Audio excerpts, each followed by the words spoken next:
Haleluya. Nifuje ko twafatanya gutekereza kuri aya magambo intumwa Pawulo yandikiye Abefeso mu gice cya 2 guhera ku murongo wa 4 kugeza ku murongo wa 8. Reka tuhasome.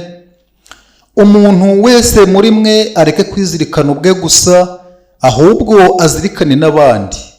Mugire wa mutima wari muri Kristo Yesu.